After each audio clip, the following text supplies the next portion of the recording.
Olá pessoal, eu espero que vocês estejam bem. O assunto da nossa aula de hoje é gramática, opressão ou liberdade. A gente vai tentar buscar outras formas de nos relacionarmos com o estudo da gramática, tudo bem? A gente vai tentar sair um pouco do senso comum, daquele estudo de normas, de regrinhas, para tentar ter uma compreensão um pouco mais ampla de que para que serve o estudo da gramática realmente, de que forma que a gente pode perceber isso de uma perspectiva um pouco mais ampla e tentar entender quais são os problemas de alguns comportamentos relacionados ao próprio estudo da gramática, tá? Então, primeiramente, a gente vai retomar o tópico da aula anterior, que foi sobre o direito à literatura, para tentar encaminhar uma resposta para a atividade que havia sido proposta, tá? Então, vamos lá. Direito à literatura, o que a gente comentou principalmente? Tentei mostrar para vocês que o acesso à literatura, o acesso às artes como um todo, tinha que ser encarado como um direito qualquer, um direito que não se poderia abrir mão. Da mesma forma que moradia deveria ser garantida, que a alimentação deveria ser garantida, o acesso à arte também deveria ser garantido. Por quê?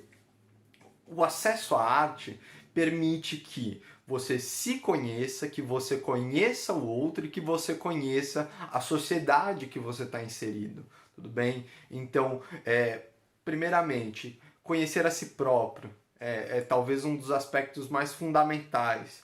O acesso à arte possibilita que você compreenda um pouco melhor os seus sentimentos, que você consiga nomear, que você consiga falar sobre o que você sente e assim racionalizar um pouco melhor sensações, sentimentos, perspectivas, tudo bem? E que você conheça o outro. Então é um desenvolvimento da empatia. Você se dedicar a ouvir uma outra voz que não a sua, ouvir o que essa outra perspectiva tem a te oferecer, como que ela pensa diferente, ou que ela pensa igual, o que vocês têm de semelhante, o que vocês têm de diferente. Tudo bem? Essa é uma característica importante porque a gente vive numa sociedade que pouco se conversa, né? Ao mesmo tempo que a gente conversa muito, a gente se ouve muito pouco. Então, as artes, o relacionamento, a relação com a arte é uma relação empática. Você para se relacionar com a produção de uma outra pessoa, tá? E o terceiro aspecto é conhecer a sociedade que você está inserido. Talvez isso é também bastante fundamental. Por quê? Ao passo que você tem um acesso à arte, você está vendo outras perspectivas da sociedade que você está inserido, do mundo que você está inserido.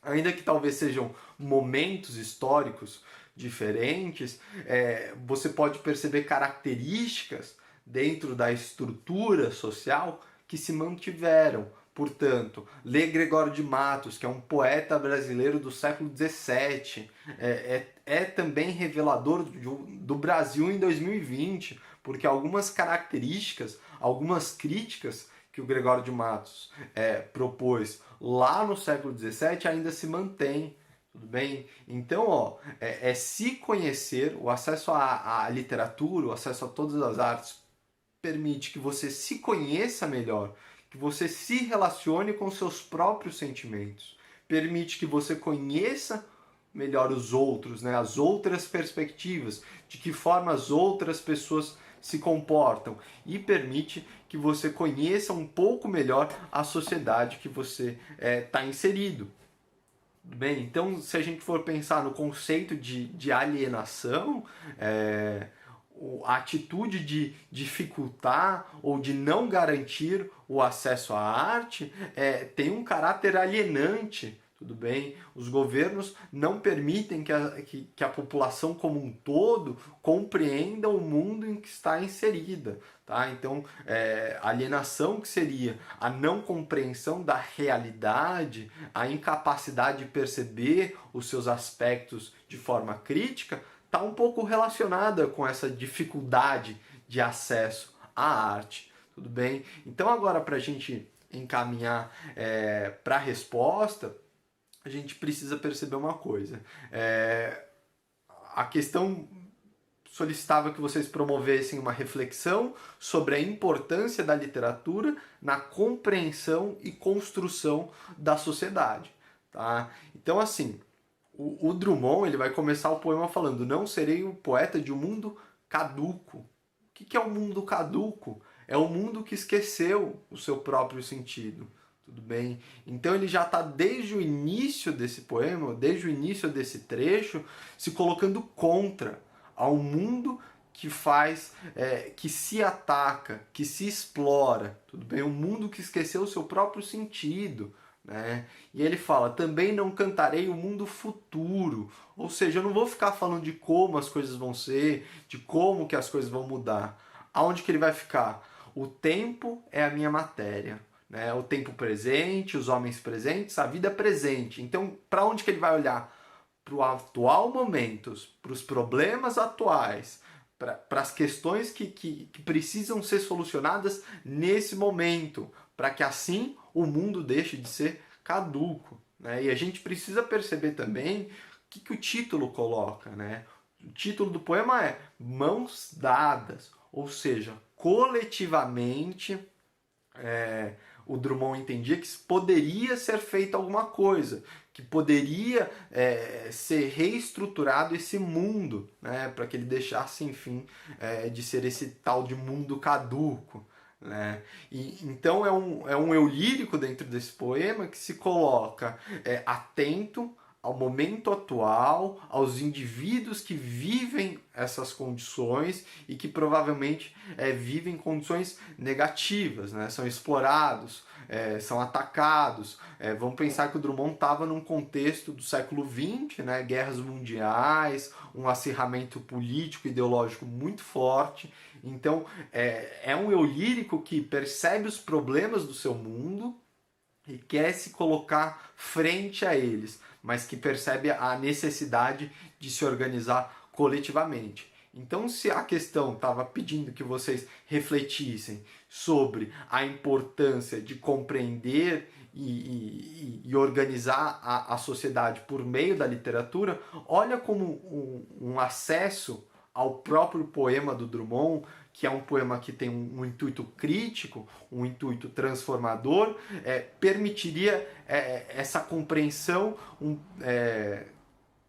que consegue notar os aspectos negativos do mundo que a gente vive. Então, qual que é a importância, por fim, né? Qual que é a importância da literatura para a compreensão e construção da nossa sociedade? A gente precisa entender que, a partir do momento que eu me relaciono com a literatura, eu vou ter mais mecanismos para compreender o mundo em que eu vivo. A partir disso, eu posso me organizar para reconstruir ou reorganizar a sociedade. Então, a gente primeiro precisa compreender para depois a gente organizar. Então, a gente precisa compreender de forma crítica, percebendo os problemas, para a partir daí atuar em cima deles. Então, é um poema que solicita a compreensão crítica, analítica, né? E percebendo as mazelas, né? Os problemas do mundo em que a gente vive. Tudo bem? Então vocês tinham que elaborar a resposta discutindo esses principais tópicos. Tudo bem? Agora, gente, encaminhando para o tema propriamente dito da nossa aula, o termo gramática ele tem uma origem lá na Grécia Antiga. Tudo bem? E lá já tinha uma noção de arte de dominar as palavras. Para a sociedade grega, era muito importante o domínio da retórica, a capacidade de falar bem, principalmente para os indivíduos que tinham uma participação política, né? Eles tinham que defender suas perspectivas e, portanto, precisavam saber apresentar essas perspectivas. Então, quem estudava gramática estava estudando uma arte de dominar as palavras. Portanto, desde a origem da gramática, o que a gente precisa perceber? Ela tem uma dupla função. Tá? O que a gramática, o estudo da gramática possibilitava para essas pessoas? Eles estudavam como a língua se comportava normalmente, tudo bem? Então era uma descrição do comportamento da linguagem. Geralmente, essa descrição, essa análise de como a língua se comportava era da língua escrita, tudo bem? Então já passava por uma sistematização da própria língua, tá? Porque a gente precisa entender que quando a gente escreve, a gente já está respeitando determinados comportamentos linguísticos, mas também já havia um ponto de vista normativo, tá? Então, desde a origem, a gramática guarda dois sentidos, que são os que a gente vai trabalhar hoje. Um sentido de que fala como que a linguagem se comporta, tudo bem? E aí não são regras, é como que a língua funciona, como que as pessoas se comunicam em português, como que as pessoas se comunicam em inglês. Então perceber quais mecanismos, de que forma que uma língua se comporta, mas também, e aí é o caráter mais escolar, como a gente costuma se relacionar com o termo gramática, uma normativização, né? Como que a língua deve ser utilizada. Então são dois sentidos completamente diferentes. Um, como a língua realmente é utilizada na sua pluralidade, tudo bem? Então nos seus aspectos mais amplos, no dia a dia, como que as pessoas se comunicam, mas também há esse sentido de norma, tudo bem? Então um sentido normativo, ó, quando você for escrever, você tem que escrever dessa forma, que é geralmente como a gente estuda no ambiente escolar, tudo bem? Então, a gente precisa tomar cuidado, porque o termo gramática guarda essa noção de que só existe uma única forma correta de se comunicar. A partir disso, a gente precisa perceber de que a gente está restringindo, a gente está reduzindo as próprias possibilidades que a língua nos oferece. E isso abre margem para quê? Para preconceito linguístico. O que é o preconceito linguístico? Determinadas parcelas da população que tem mais acesso à gramática normativa, ou, portanto, às regras que devem ser utilizadas na linguagem escrita em contextos formais, estabelecem uma relação depreciativa em relação às variantes linguísticas, em relação aos comportamentos informais da língua. Ou seja, quando uma pessoa fica diminuindo, ou seja, falando mal de um comportamento linguístico mais informal, uso de gírias ou até de determinadas variantes mais regionais, isso é um problema. As pessoas têm que aceitar que a linguagem ela é utilizada de formas múltiplas no nosso dia a dia. Tá? Claro que a gente precisa entender que determinados contextos, e a gente vai discutir um pouco sobre isso, precisam respeitar as normas e, portanto, a gramática normativa. Mas a gente não pode restringir como se a única forma que a gente pode se comunicar é por meio da gramática normativa. Não, a gramática normativa deve ser utilizada para determinados contextos, mas não em todo momento. Tudo bem? A partir disso, para a gente refletir sobre essa discussão, eu trouxe um poema do Oswald de Andrade que vai ficar muito claro como que a gente pode se relacionar com a língua e como as pessoas têm uma perspectiva, às vezes, problemática em relação a ela, tá? Vício da fala. Para dizerem milho, dizem mil. Para melhor, dizem mió. Para pior, pior. Para telha, dizem teia. Para telhado, dizem telhado. E vão fazendo telhados.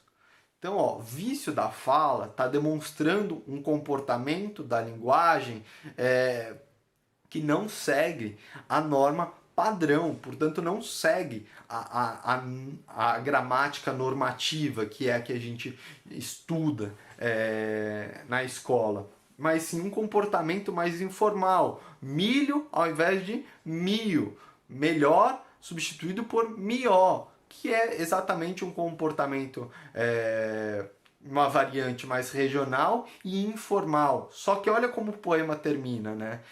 Para telhado dizem telhado e vão fazendo telhados. Ou seja, tanto faz como você fala. Não dá para entender que telhado é telhado, Não dá para saber que a pessoa está fazendo a mesma coisa, deixou de ser objeto a partir do momento em que não seguiu estritamente a gramática normativa. Então o Oswald está reivindicando exatamente isso. Ele está colocando, a gente fica com tanto preconceito em relação a como as pessoas falam exatamente as palavras, mas não se preocupa em perceber que é possível compreender elas. Porque é exatamente isso que a gente precisa perceber. O intuito da linguagem não é comunicar.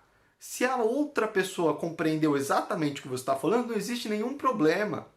Tudo bem? A gramática normativa é só um passo a mais para tentar tornar o seu texto mais claro possível. Mas em contextos informais, o uso dessa linguagem mio, mió, pió pode ser facilmente compreendido. Então, se a linguagem tem o objetivo de comunicar e a outra pessoa compreendeu o que você falou, qual que é o problema? Né? É um pouco dessa reivindicação que o Oswald está colocando nesse poema para a gente, tudo bem? Então, só para a gente entender, né, o que é a gramática normativa, que é o que a gente geralmente estuda. Gramática normativa vai perceber algumas categorias dentro do próprio comportamento da nossa linguagem, e aí eu coloquei fonética e fonologia, morfologia e sintaxe. São os 4 principais estudos que a gente se dedica quando a gente estuda a gramática normativa. Só que a gramática normativa, a gente precisa entender, ela tenta sistematizar, tudo bem? Para que essa língua, no nosso caso a língua portuguesa, seja mais facilmente compreendida em qualquer região do nosso país. A gente precisa entender que existem variações regionais. Cada estado, cada cidade, cada região do nosso país existe determinadas variações. Então, portanto, a gramática normativa, ela propõe uma tentativa de sistematização. Esse deveria ser o comportamento geral em todo o país e por todo o mundo que se comunique. Mas a gente precisa separar 2 coisas, né? O texto escrito e o texto oral. E aí muda muito de cada ocasião. Numa entrevista de emprego, é muito melhor que você utilize a linguagem da gramática normativa e não uma linguagem informal. Então a gente tem que saber se adaptar. Tudo bem? A gramática normativa, quais são esses 4 principais aspectos? A fonética e a fonologia vão tentar estudar como que os sons são produzidos e como eles se comportam dentro da nossa linguagem, tudo bem? Então é o estudo dos aspectos fônicos, dos sons da nossa língua, como que eles são produzidos, por qual região da nossa boca, por qual tipo de aspiração ou de ar e, portanto, como que os sons são produzidos, tá? A morfologia é o estudo das classes gramaticais a que cada palavra se enquadra, só que olhada sempre isoladamente, tá? Então as classes gramaticais das palavras isoladamente, sem ter um olhar mais geral e relacionando com os outros aspectos da frase, da oração e etc. A sintaxe. A sintaxe é o estudo da relação entre as palavras que estão inseridas em uma oração ou entre as próprias orações. Então, se eu tenho mais de uma oração e elas estão relacionadas, eu preciso ser capaz de entender qual tipo de relação uma estabelece com a outra. Tudo bem? Então, a gramática normativa vai estudar esses 4 principais tópicos, né? Fonética e fonologia, que seria o estudo dos sons, a morfologia, o estudo das classes gramaticais, das palavras vistas isoladamente, e da sintaxe, ou seja, das relações entre as palavras ou entre as orações. Tá? Então percebam que a gramática normativa tem um intuito de perceber os comportamentos mais gerais e orientar como que a gente deve se comunicar de uma forma prescritiva. Então ela está falando, escreva de tal forma, siga tal regra. Então a gramática normativa está tentando nos orientar, está tentando sistematizar a nossa língua. Tudo bem? A partir disso, a gente chega na reflexão final da nossa aula, para a gente reforçar alguns tópicos. A gente precisa ter em mente os contextos comunicativos, ou seja, existe uma linguagem apropriada para cada contexto, ou seja, quando você está com seus amigos, a sua linguagem é uma. Quando você está com a sua família, a linguagem é outra. Quando você vai escrever uma redação para o Enem, você tem que seguir a gramática normativa, né? Você tem que utilizar a linguagem padrão. Quando você está numa entrevista de emprego, a sua linguagem tem que ser outra. Quando você está utilizando WhatsApp, redes sociais, você pode escrever de uma forma mais informal. Ou seja, a gente precisa perceber que o estudo da gramática ele não pode ficar como você só pode se comunicar utilizando todas as normas, todas as regras, tudo que está colocado ali. Não, não é isso. O estudo da gramática serve para determinados contextos comunicativos, tudo bem? Então, é um pouco disso, né? A importância do conhecimento idiomático para a melhor expressão. O estudo da gramática normativa está tentando te fornecer mais ferramentas para que você se expresse com mais tranquilidade, com mais possibilidades. Então, o estudo da gramática normativa é um estudo que tenta te dar mais ferramentas para você se melhor expressar, tudo bem? Só que, o que a gente precisa tomar cuidado?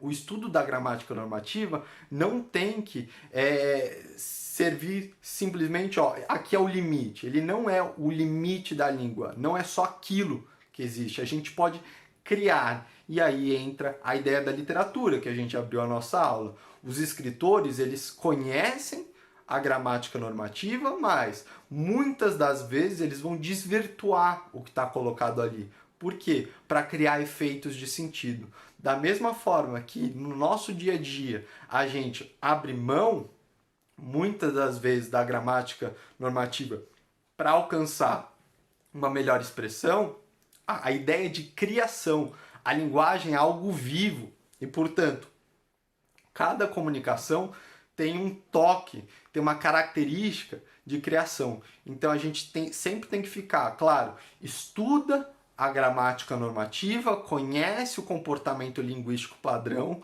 porque em determinados contextos você vai ser solicitado a utilizar ele, mas também seja capaz de criar. Você tem que ser capaz de se expressar de acordo com seus próprios intuitos, com seus próprios objetivos. Tudo bem? E aí, só retomar o perigo do preconceito linguístico. A gente tem que tomar muito cuidado da forma como a gente quer restringir e categorizar a linguagem dos outros. A linguagem dos outros é uma linguagem que está servindo, está comunicando, portanto ele está se expressando, a mensagem que ele queria passar foi alcançada, então não tem nenhum problema. Claro, a gente sempre vai ter que pensar em contextos comunicativos. Num contexto comunicativo que solicita uma linguagem formal, esse indivíduo precisa ser alertado. Ó, nessa situação você precisa utilizar uma determinada forma de comunicação. Tudo bem?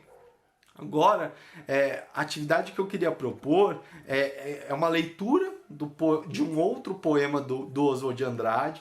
Esse se chama Pronominais. E o que vocês vão ter que fazer? Promover uma relação entre os sentidos possíveis do poema com a posição que a gramática normativa ocupa na nossa sociedade. Ou seja, o que o poema está falando e de que forma que o que ele está falando se relaciona com a maneira que nos relacionamos com a gramática normativa.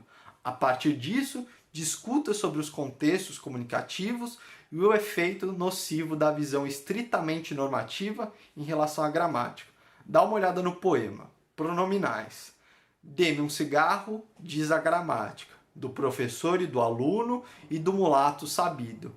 Mas o bom negro e o bom branco da nação brasileira dizem todos os dias, deixa disso, me dê um cigarro. Qual que é a diferença, né? A gramática fala, dê-me um cigarro, onde ela coloca o pronome depois do verbo, dê-me. Só que no dia a dia, é claro que a gente não vai falar dê-me, a gente fala me dê, tudo bem? Então é essa reivindicação que o poema está colocando, mostrando que o comportamento real da linguagem não é o comportamento que está sendo prescrito na gramática normativa, que é um pouco do que a gente discutiu. A gente percebeu que A gramática normativa mostra uma tentativa de sistematização, como que a gente tem que escrever em determinadas situações para que a maior parte das pessoas, da população da própria língua compreenda, mas a gente não pode se restringir a ela.